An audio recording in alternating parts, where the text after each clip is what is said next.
Be Bullz, 1/3 of the illustrious Beats, Bars, and Bourbon, the podcast for that ass. You are now watching ChelseiRae TV.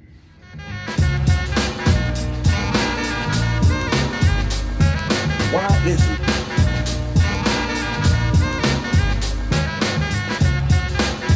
What's up, everybody? It's your girl ChelseiRae with episode 2 of ChelseiRae TV.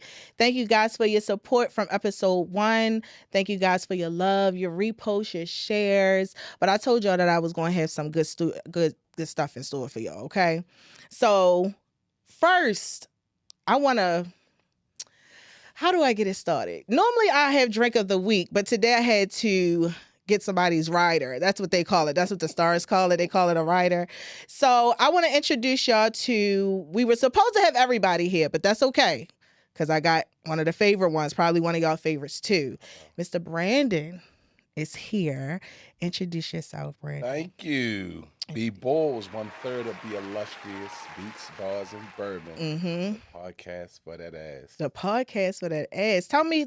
Okay, so how you feeling? First of all, it's 410 day. Woo, It's 410 day. You know, I'm a little upset that I wasn't able to get out to some of the festivities today because I love home. I love Baltimore. Okay. Born and bred, man. I love Baltimore, Northeast, man. Oh, really? Huh? Northwood forever. Okay. All right.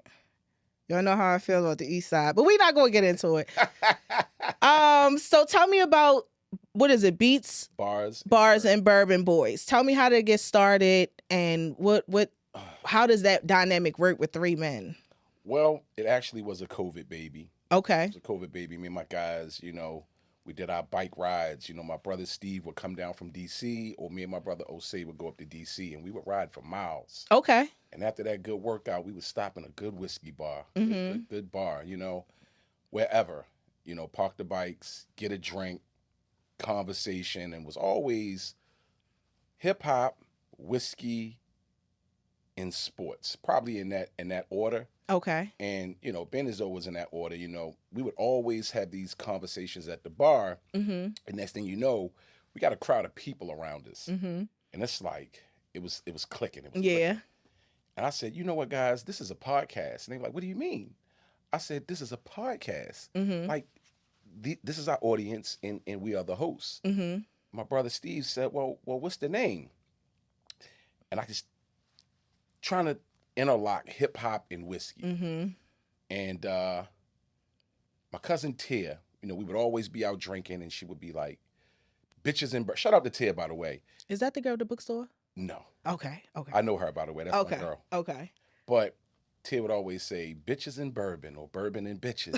Okay. And I'm like, I'm sitting there like, beats and bourbon. And Steve was like, beats, bars, and bourbon. And I said, oh, what a fucking ring. Okay. What a fucking ring. And it stuck. Yeah, and it stuck. And as we went on, you know, the bars wasn't just about the bars that we met up at. It was about the bars that we listened to in hip hop. So we made the connection. It was bringing us all together. You know? I get that, yeah. And I get that. It was a feel. So, you know, from there, you know, I was like, hey, let's go over my house and practice. Because, you know, my basement is set up like an art studio. Okay, that's cool. DJ equipment. Oh, you grown. That's grown man stuff. Yeah. Paint, production, music, boom boxes, everything in my basement. So we went over my basement and we practiced, and it was like magic. And it just felt good. It felt like this is what we're supposed to be doing, telling our story as you tell your story. Yeah. And, you know, everybody tells their story. So the second time I said, let's go over my house and practice again. The fellas were like, man, I don't feel like that. I don't feel like that shit. Yeah. So they didn't know I had a camera guy come. And shout out to Black Star. Shout out to Black Star. Was one of the first guys that caught us on camera, caught the magic. And he was like, 1, 2, 3, action. And we went on for like 2 hours. And it felt good. It felt great. Yeah. It felt great. And from there, Beats, Bars, and Bourbon just kept practicing with the camera. Yeah. It turned into full-fledged, you know, episodes where we would just do us. We wouldn't have no script. We would just run. And, you know, it felt good.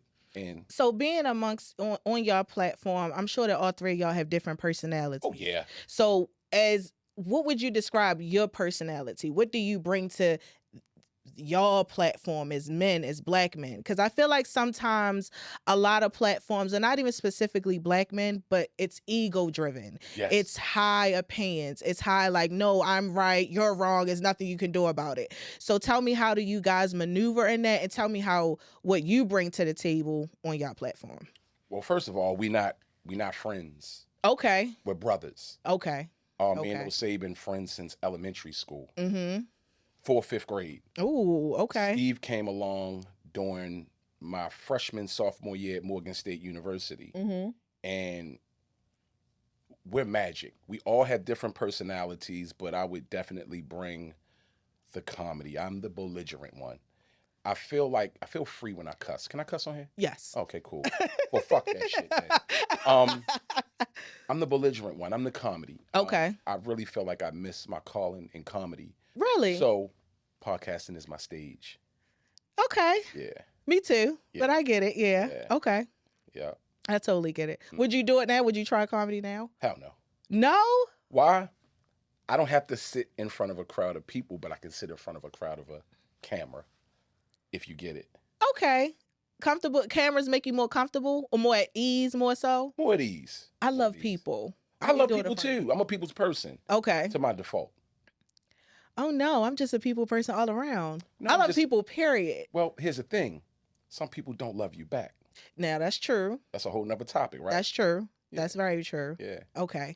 So like I was saying, most platforms with men are very ego driven. Mm-hmm. Do you think that having different conversations, because I've seen you guys have conversations amongst yourselves, also with Ivan Bates. Mm-hmm. So stretching out, reaching out, touching other things, do you think that there's something missing in other conversations on other platforms?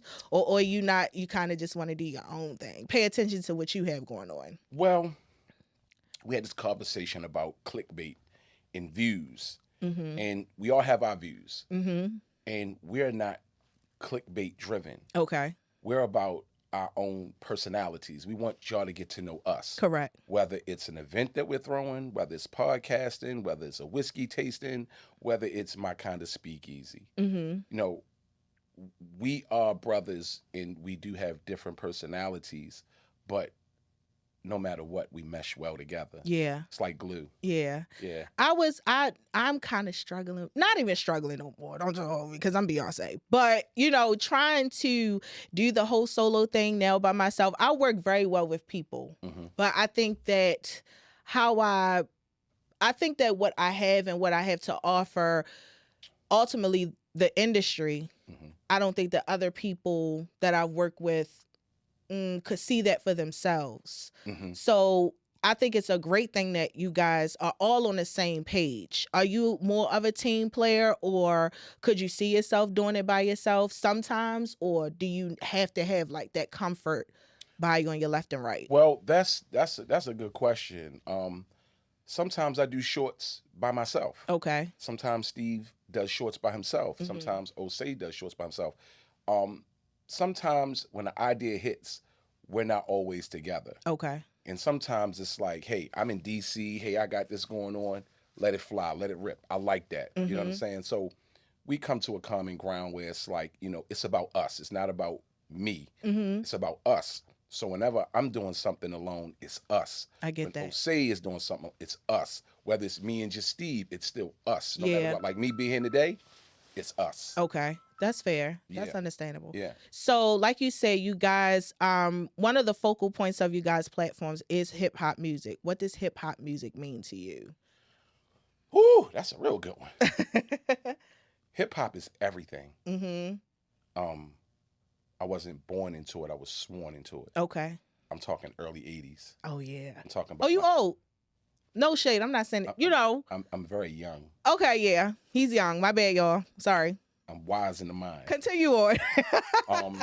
My brother was a DJ. He was DJing around like 81, 82, 83, 84. And he would bring me along when he was DJing. Basement parties, red light. And from my father's album collections to my brother DJing, music was just a part of me. It's so much a part of me that some nights I can't sleep. I still hear music. Really? I hear beats, Yeah. instrumentals. Yeah. And I ain't just talking always rap. I hear old school music that my father was playing Okay. on the vinyl. Okay. So, yeah. When did you, who did you listen to growing up? What were some of your favorites as far as hip hop is concerned? Well, being born in 1902. 74. Very, very uncanny era. I'm from the golden era. Okay. Straight Rakim, straight Big Daddy Kane, KRS-One, MC Light, Queen Latifah, Native Tongues, Pete Rock and CL Smooth. I can go on. I'm from that cloth. Okay. I'm from the cloth of great music, not good music, but great music. Okay. And those artists would sample a lot of the music that my parents were playing on those records. So it just hit. I mean, it's kind of like my life for real. Yeah. Yeah. So being that you love music and you basically have a relationship with music, listening to what people call music is now, how do you feel? Is it horrible? I'm going to say it's horrible. Okay. Why? Does it touch me? Does it give me a feeling? Does it take me to a place? Do it make me think about things in a happy state? A lot of shit right now is sad. It's depressing. It is. And as we see, you know that music is vibrations. Yeah. Turning them wires out. It's a vibration. Yeah. It's a vibration. Yeah. And, you know, my parents was from the disco era. Okay. They danced. So I'm not in particular for all hip hop to make me want to dance, but it has to give me a good feeling. Okay. I don't like to feel depressed. I don't like to feel sad. I'm a happy guy. I get that. You know what I'm saying? So I get that. I need music to touch me. Yeah. You know, it's a soul thing. Just how, like, in Baltimore, house music and club music makes folk dance until they can't dance no more. Yeah. It's the same feeling. But and it's so crazy because I don't really go out much. But when I do, it's like the guys are over here, the women are over here, and it's like, I'm shitting on you, and it's saying back and forth. I was watching Jay-Z's newest interview on a GQ magazine that he did. And I've been a part of a lot of, and also listened to a lot of conversations that about Jay-Z and his music. Listening to him evolve, it's like people like the old Jay-Z, people like the old Jeezy, people like the old, but I feel like the more that they've gotten older, and Jay-Z's surroundings have changed also, it matured. So not as many people are rocking with Jay-Z or Nas like they used to, because Jay-Z's talking about Basquiat's on the wall. And well, here's the point to that. Jay-Z is putting you up on wealth. Yes. Nas is always going to come from a perspective of teaching you something. I agree. And they got the other music too. Yeah. You know, but what I'm saying is when I said get a feeling from the music, you get a feeling like, well, what is he talking about? Yeah. It makes you go and research, right? Yeah. I mean, for the smart ones. Okay. For the smart ones, you're going to do some research. Yeah. You're going to research Basquiat, right? And you understand that his paintings go for hundreds of thousands. Yes. And the story of who he is as an artist. Right. I'm one of those people, I will listen to songs, but I'm a reader anyway, but I love reading the lyrics so I know exactly what I'm listening to. And like you said, I do get feelings off of certain music. I'm not really a hip hop person. Sometimes I am, but if it doesn't make sense to me, I don't like when people, you know, call them bitches and shit. I'm not into that. I don't live that life.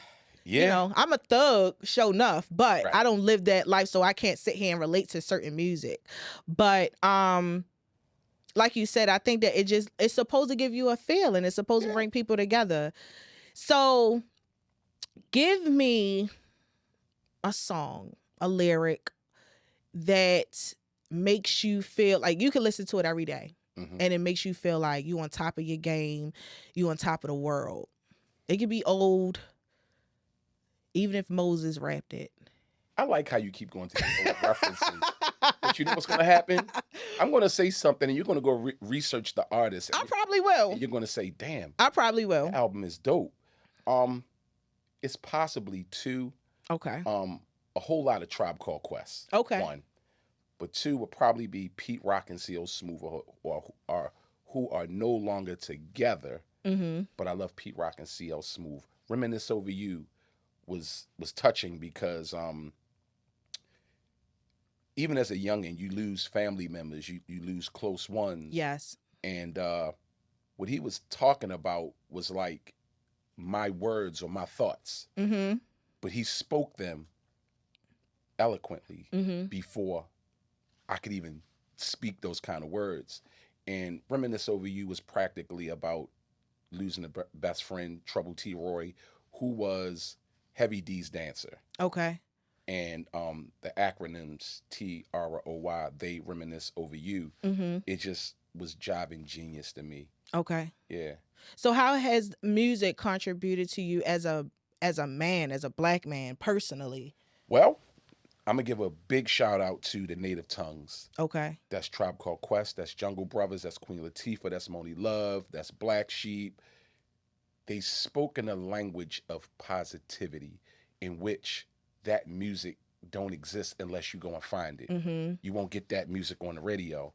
But if you go back and you listen to the native tongues, it was all about black power. Okay. It was all about peace and love and happiness. It was never nothing dull and dim that made you depressed and want to kill yourself. Yeah. Kill somebody, all that old shit, Yeah. So definitely shout out to the native tongues.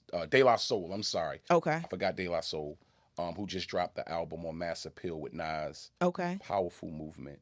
Okay. Legend has it. Oh, so you real into, you're like a guru with the music. Everybody comes to you for the good tunes. If that's what you want to say. Okay.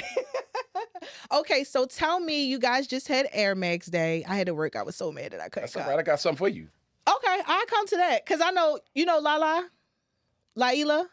That's my baby. That's sis. I work for her. I've been mobile bartending for her for quite some time. Sis. Yeah, I saw her Sis. repost your stuff. I was like, oh shit, Lala gonna be there. That's family. Yeah. That's family. So she just known me since I was a little girl. But tell me about Air Max Day and how did those? Because I know you guys have a New Balance Day. Appreciation for New Balance Day, May 30th in DC. Yeah. At the Metro Bar, our other partners. Okay. In DC. It's like an oasis outside with a train car in the middle of the outside oasis, but it's a bar inside the train. You better come to New Balance Day. When is it? May what? May 30th. May 30th. Okay. Yeah. I'll put it on my calendar. Yeah. Okay. But tell me how you got started. How did that come into play? Go take me back to the first one because you've had ones before this. This is the 7th one. Okay. Go back to that. Tell me how that happened. Well, because I'm a sneakerhead, because we are cultural enterprises. Okay. Cultural enterprises, it's not just the music. It's the appearance. It's the thought process. It's a feeling. And I am from that era. Okay. I'm from that era. So, my good brother Paul Blangdon, Cinderella Paul, Okay. who I used to get my Air Max from, just gave me a story one day on how he revitalized the Air Force Ones. Okay. Very popular shoe. And yes, we are the Nike Air Force One capital. But we always want to intertwine not just the music or the whiskey, but the culture. We want to be trailblazers in the culture. Okay. Whether it's vintage vinyl event, whether it's sneakers, whether it's whatever. We like to just set ourselves aside from everybody else in revitalizing what we came up from. Okay. And Air Max is like one of my favorite shoes ever. I mean, ever. I own probably about 20, 30 pair. Really, yeah. I sell them, then I get more. I sell them and get more. I just can't stop buying Air Max. But just a representation of the culture. We buy that stuff. We wear that stuff. Absolutely. And we've been doing it for a long time. So why not put together Happy Air Max Day? When I first started parties, one of my first parties was the All Adidas party. Okay. This wasn't like 04, 05. So a lot of you people that's throwing Adidas parties Ben did that. Oh, work. Yeah. So now we with Air Max and now we with New Balance. Okay. So everything that you're saying, all of the events that you're saying, even the platforms that you are sitting on and are going to continue to be on, you're real big on impact. Yes. Tell me what you want your impact to be. Legacy. Okay. It's like I'm not writing a book, but I'm writing a book. Okay. it's not in scriptures, but it's visual. Mm-hmm. Whatever I or my partners do, it's visual. Mm-hmm. I can see myself being there, wearing this, wearing that, doing this, doing that. And it's like we also added art. Yeah. We always have an artist. Shout out to all the artists that ever rocked out with the Bourbon Boys. Once again, it's the culture in a whole. We don't like to be just here. Yeah. We like to be here. Yeah. I had my first episode I had asked this question. I don't ever want to ask the same question twice on my show, but I'll ask it this way. Do you think that Baltimore isn't as resourceful, or do you feel like people have to go looking a little bit harder for resources in Baltimore? Because like you said, you have these, and I just so happened to be scrolling and thought y'all were cool and started following y'all. So I was like, oh, I like what they got going on. But everybody's not in that space, but people are looking to find people of you guys' stature. Do you think that Baltimore doesn't really have that push that you guys have, or you guys feel like you have to give it that extra push to get it to where you guys need to be? We want to be a part of the push. And I'm going to tell you something. It's here. You just got to go find it. As they say, like, you know, your net worth is your network. Yeah. Your network is everything. Yeah. And you start finding out these things. Like, a lot of people don't know that Baltimore is a heavy art city. I'm talking about artists from New York are moving here. Very much. There's a whole thing going on in that what's it, the Charles Village? What's that area? Micah. All that area, Micah. It's so, see, I'm into art. So it's so artsy that you could pass it by. Okay. You don't check the murals in the alley. You don't, and I'm not just talking about the alley where all the graffiti is. I'm talking about multiple everywhere. alleys. Everywhere. Yeah. It's a lot of culture here. It is. And what's sad is I got a lot of friends that's from other places that move here and always say, it's a lot of culture here. But if you're stuck in one lane, you're only going to be stuck in that one lane. Sometimes you got to just get out and find it. Like, for the longest, I've been wanting to put together vintage vinyl events, in which I am doing one. Okay. At Corkscrew. We're working on it right now. In Hamden, 1117. Yes. Shout out to my brother Ty. Yes. Yeah. I like the food. So I didn't have to look, but I started seeing all these vintage vinyl events popping up. And I'm going, and I'm like, this is heaven. There's multiple heavens here. You just got to find heaven. Yeah. But I was even like that with Soundgarden. Even if I didn't buy vinyls, I used to work at Maggie Moo's down in Fells Point. That was one of my first little jobs when I was younger. And I used to just go to Soundgarden, even if I wouldn't buy anything, just to flip through. And it was so many different people there. A lot of people know that I've grown up around so much more than just Northeast Baltimore or the west side of Baltimore. But I grew up so much different. But I just kept my ear to not the other streets, I guess. Yeah, that's what the you other want to streets. Yeah, the other streets. Yeah. And I just thought it was amazing, and it was great, I guess. Even when I'm in the hood, I guess, I find it fascinating what the houses look like, how people are running up and down the street. It's not like, oh, I'm just sitting on a block. I just like the culture, because even that for me is culture, because some people don't know anything outside of that. And I'm grateful for people like you and I to put things that sometimes it can get a little different. Yeah. You know, even with my platform now, I don't want to get on here and talk about bashing men and all that other stuff. That's what I got homegirls for. Same old, right? Yeah, it's the same old. I like to refer to myself as the Baltimore Oprah. Yeah. Because I want to be a part and in every conversation possible. And for someone to watch my platform, excuse me, and to walk away from something, be impacted by something, even if it's not from me, from the person that I have sitting next to me or across from me, I just want to use my platform for everybody to come on and show what they have and show people that it gets different. You don't need to go anywhere else. It's here in your face. I tell you this, man. The more you travel, the more you know. Yeah. And what happened was Beats, Bars, and Bourbon started from the mud. And the three of us put our minds together and started using our networks and getting outside of the city. Yeah. That's when we found out who we really were.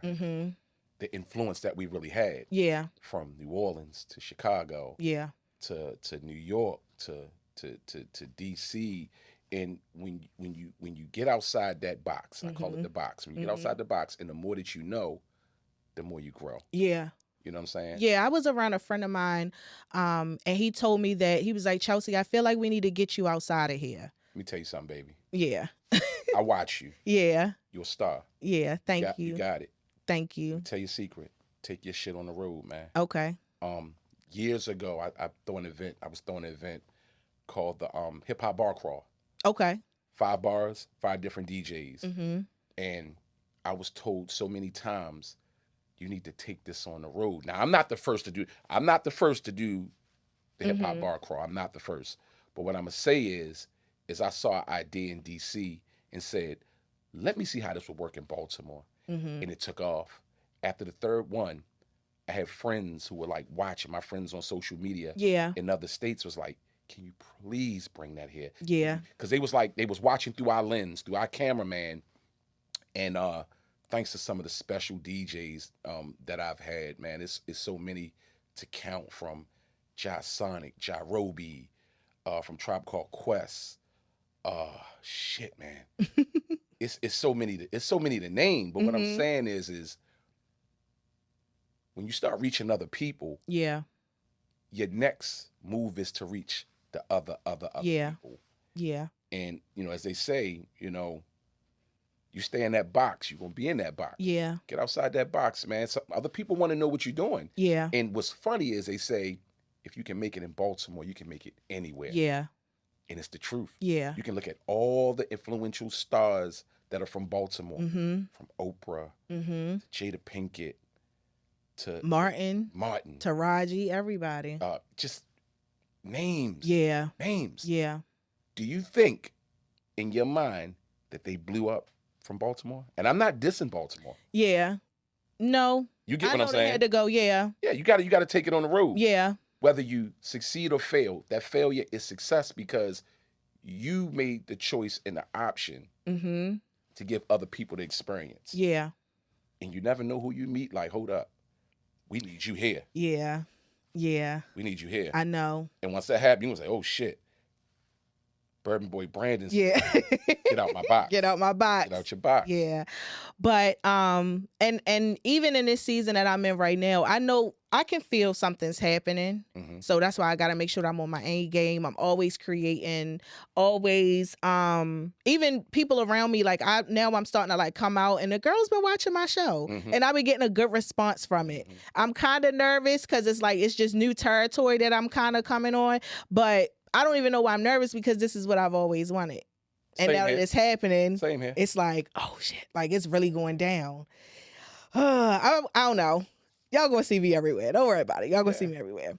But okay, so tell me, where do you see beats, bars, and bourbons in the next like 5 years with everything that you guys have coming on? Here's what's crazy. Because, we are content curators, we started growing antennas. Okay. And they happened on their own. From whiskey to our own beer to us being in New Orleans, having a happy hour midday doing Tales of the Cocktails, in which we are content curators for. Shout out to Tales of the Cocktails in New Orleans. Man, listen, shout out to my brother John Kakuru, who's one of the ambassadors of the event. It's one of the largest whiskey and bourbon events in the United States. Shout out to Walter with the Whiskey Washback. Through these tunnels, through us seeing different things, we branch off into different things like merch. We branch off into different events like My Kind of Speakeasy. My Kind of Speakeasy never holds 100 people. It's about 40 or 50 of us. Okay. And we just enjoying the vibe with the music low. Yeah. But I think it's better that way. I mean, 100 people is cool, but 40, 50 people, I like intimacy. I like the reaching. I can reach out to people. That's what My Kind of Speakeasy is all about. Yeah. It's for conversations. My work schedule sucks. So I be trying to, like, if I could get something on my 2 days off, then I can get to it. But I'll be on it though. I'll be on it, making sure I be following different events, not just yours, but everybody's. That's why I told everybody, if you email, reach out to me so people can let me know what I have so I can put it on my schedule. If I don't get approved, I can figure it out. So let me, as your show, let me ask you a question. Okay. Let me ask you a question. Okay. Could you see yourself not working anymore and just doing this? Tomorrow. See what I'm saying? So if you feel that way, right? You got to chase it down to no end. Chase it down. Tomorrow. Chase it down. To the point where I know how much, if I retire, if I cash my retirement out, I know how much I'm getting. Mm-hmm. To see if I could sustain myself, me and my kid, because I got a daughter, I got a 15-year-old child. Lord have mercy. She just turned 15, yeah. But yeah, tomorrow. And it's starting to be a frustration. What's the frustration? That I have to go to work and do something. I work in an environment that causes me to lose my cool from time to time. I'll tell you what I am when I get off here. Okay. But it doesn't. I'm sorry, but it also is. It's a very demanding job, very demanding schedule. So I'm always at work, and I work 3 to 11, which the shift that everybody hates. So I'm away from my phone for 8, maybe 16 hours out of a day. So when I'm getting off of work, I'm glued to my phone because I got new followers. I got this going on. I got to answer this. I got to write a show. I got to do this. I got another book. I got to it's constant going every day. I hate driving to my career. It pays the bills. It's very good. I'm not going to lie. It holds me over, but I really can tomorrow. Well, I say this, man. You know, I follow a lot of different stories of stars, and every star had a delusional moment where they was like, "I'm going to chase my dream." Yeah, they might have been homeless. They might have been down to their last penny, and we can name multiple artists, multiple actors, multiple stars who had that story of, I just couldn't work for nobody no more. We look at them now. And I use that as influence, especially the ones that were homeless. Yeah. At what point did they say, fuck this job, because I'm going to be the job, and they became the job? That's just a huge risk. I mean, yeah. I mean, I don't know what, I think about it every day. So when you hear the word, we hear the term, chase your dreams, right? In which you are, right? Are you walking to your dream? Are you jogging to your dream? Haul-assing. Okay. Haul-assing. Me being here by myself was big for me. Right. I cried all day before my first show. Really? Yes, all day. I've never been so low. I was filled with anxiety, man. I feel like I had to shit the whole time. Yeah. All day. Yeah. I've always had the comfortability of 2 to 3 or just one other person in the room. And when the last thing didn't work out, I was like, I think you just designed to do it by yourself. Well, you're destined to be by yourself. Sometimes that happens. Sometimes that happens, but it was hard. It was a hard, not as hard decision to be by myself, but I've been doing comedy, writing, podcasts, on web series, this, that, and the third for a long time. I've been working for a long time. So you're seasoned. Yeah, very much so. Yeah. So this isn't, it's just new. It's just new. I want success. I really do. I want to be larger than life. I internalized at a young age that you can have whatever it is that I want to be. I don't think that people should limit their self. I think that it's very, very big. Even Oprah as being one of my inspirations. It's just the opportunity is what I love. I love to have the opportunity to speak, to be in front of a camera, to be just in different spaces. It's the opportunity that I love. I know that eventually the money will come, but I like watching Beyonce's behind the scenes because she gets up every day and gets to go to an arena and practice. That would be enough for me. Like, it would be enough for me. Because just to know that at the end of this, you're going to do this big spectacular thing and then it's going to be over. Right. But I just love the opportunity. And guess what? Just knowing that it's there. Yeah. And you're here. Yeah. means you probably that far away. I know. That far away. I know. Keep going. I am. Keep going. I thank you for that. I say in hindsight, while you're doing it, just up your content, up your movement. And what's crazy is you sound like me. You got ideas. Sometimes you can't go to sleep because you got ideas, right? Yeah. Chase those ideas. Don't chase them. Do them. Yeah. There's no such thing as failure. Yeah. If you don't try, that's a failure. Yeah. I agree. Yeah. I agree. Somebody was asking me the other day, when do you sleep? Like, when do you sleep? And I'm like, I don't. Like, I get up at I'll go to sleep at 2 in the morning, maybe 3 in the morning. I'm up by 6. And I'm not just up and groggy and just walking. No, I'm up in my books on my laptop. Like, the next thing, I'm my second showing, but I'm 12, 15 episodes written in. Forward. So it's it's constant going, constant creative. Even when I'm at work, right. I'm a great employee, but my mind is still going. Even when I dropped my first book, my captain, I talked about this on another platform, my captain at the time, she was blown away that I was able to drop 2 books in less than a year. But that's how much my mind goes, just never stops. So me having, I guess in today's, we're calling it a podcast, but ultimately I want a talk show. All these women, their daytime shows are getting canceled because I feel like I know what Hollywood is looking for to keep. Even though Wendy Williams was as controversial as she is, she had that thing. She set the bar for everybody. Yes.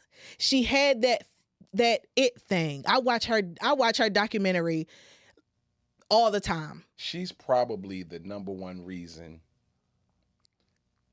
why clickbait is relevant. Yes. Yes. You got your yes. Povages, you got your Jerry Springer. Yes. You got Donahue, you got all those folks, and we watched the format. And sometimes if you can put a little bit of their format in your format, mix it up like gumbo, then you got the secret sauce. Because I watch everybody, I research everything. I don't even just like Oprah, Ricky Lake, Sally, Jenny Jones. Forgot about Jenny Jones. Yeah, my girl Jenny Jones. I watch, I even pay attention to Ryan Seacrest, how he made an empire with the Kardashians. Mara Brock-Akil, everybody was just on her when she dropped Forever. I was paying attention when Ralph Farquhar, Moesha, Girlfriends. What was that they brought to the table to make it this thing, to make it have impact. I don't just want to be Baltimore successful. That's when I say get out that box. Listen, give your flavor and your seasoning to other people, and then you're gonna find out who you really are. And I'm not saying that like you're gonna step out and go out of town and you're gonna have millions of people. No, if you got 10 of them, you are fucking successful. Because that 10 gonna turn into 20. That 20 gonna turn into 30. You know how to do the thing. You know how to chef it up. You know what I'm saying? Get outside the box. I promise you, it's gonna explode like dynamite, and we're gonna have this conversation again. Okay. You're gonna say, "I remember you said get outside of this box. It's very small here. It's very small. It's so small that I don't even say East and West no more. It's just Baltimore. But just Baltimore. That's how I feel. Just Baltimore. I laugh at folks that holler East side, West side. I'm like, yo, Baltimore. Everybody knows everybody. It's a dot on the map. Yeah. Everybody knows everybody. Okay, well, tell the camera what you got coming. Tell about the next event. May 30th. May 30th. Appreciation for New Balance Day at the Metro Bar in DC. You can catch us on YouTube, IG, Facebook, Beats, Bars, and Bourbon, the podcast, the Bourbon Boys. Vintage Vinyl coming up Saturday, May the 2nd. This is my first time doing it. Okay. So when you talking about like, I'm a little afraid. I'm not afraid, but I'm a little afraid. Yeah. but guess what? I'm going to do it. You're going to do it. Because guess what? By the time I'm on my 3rd or 4th one, he said vintage vinyl. You know what I'm saying? Because it's just not one genre of music. Exactly. So many different ones. Yeah. And if you need media coverage, call me. Say less. I'm available. Say less. Well, thank you, Brandon, for coming through. I appreciate you. Thank you for having me. It was good. It was hella high waters trying to get him, y'all. No, but it I wasn't. he has a rider. He has his own liquor. Y'all know I drink cheap. I drink Mad Dog and Stills. If it was up to Jesus me, he would have had Mad Dog and Still. But thank you for coming through. Thank you for your impact for coming through. Thank you. Thank y'all for tuning in to Chelsea Rae TV episode 2. Make sure y'all follow me on TikTok, Instagram, YouTube, all social media platforms, Chelsea Rae TV. Make sure y'all email me if y'all want to collab, anything y'all want to see on the show, ChelseiRaeTV@gmail.com. Thank you. Believe in me and believe in yourself. And I love you. Super dope, man.